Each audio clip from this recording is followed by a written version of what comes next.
ګرانو عزتمندو مسلمانانو وروڼو، د الله عز وجل د مقدس کلام قرآن کریم څخه یو آیت مبارکه ستاسې مخته تلاوت سو. د جناب رسول الله صلی الله علیه وسلم د مبارکو احادیثو څخه یو حدیث شریف ستاسې مخته ذکر سو. عزیزانو، الله عز وجل چې انسان ته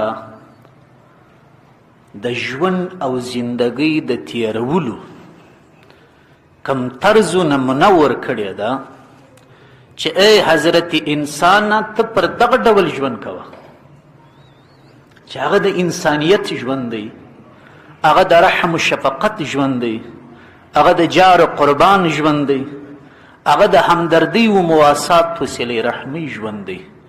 په دغسې ژوند تېرولو کې سعادت و نیکبختي، په دغسې ژوند تېرولو کې برکات دي. کفري نړۍ نن برکت نه پیژني. برکت هغه صفت دی، هغه نعمت دی چې الله عز وجل و مسلمانانو ته ورکړی. هر شخص زما سنیولې بیا تر ما پورې خوشحاله ژوند غواړي، هر شخص د سعادت ژوند غواړي، هر شخص امن و سلامتی نن غواړي. خصوصا په دنیا کې بیا د دې ملک انسانان چې 40 کاله پر اور پخ سوي او جوش سوي او کټل سوي وهل سوي پریشان انسانان نن د امن په تلاش پسې دي. د خلکو یو غم چې یا د اقتصاد مشکل وي، یا د اختلاف مشکل وي، یا د وچکلۍ مشکل وي، مګر زموږ د یو غم نه دی، غمونه دي. وچکلۍ هم وهلي و ځپلي یو، نیستۍ هم وهلي و ځپلي یو، اختلافاتو هم وهلي و ځپلي یو. ملک و خاوره مم دا د سوځي ورځ په ورځ. هغه د کفارو د سیسي دي چې ورځ په ورځ چمونه راته کوي.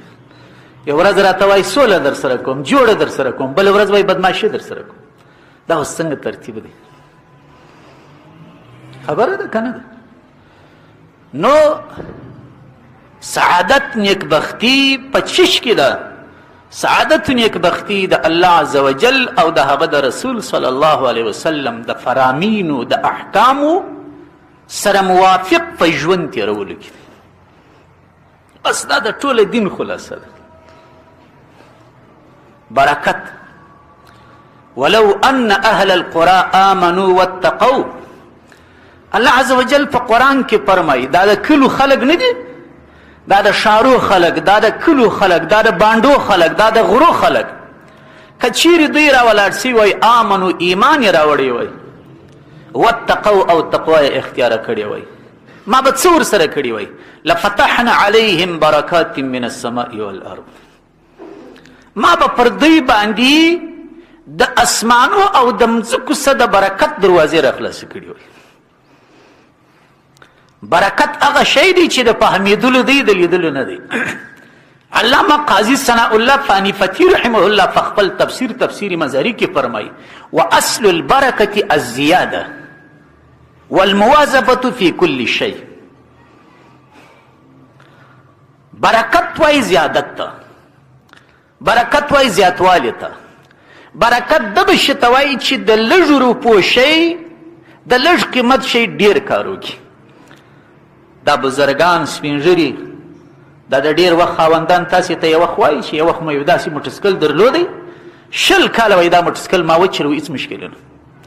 یو وخت مې یو داسې موټر وایي درلودی، 25 کاله مې دا موټر وایي وچلوي، خالي مې تیلو مبلې نمبر ده، اوس وګرشن وایي پالتو سول. دې ته برکت وایي چې لږ شی د لږو پیسو شی ډېر کار انسان ته وکړي.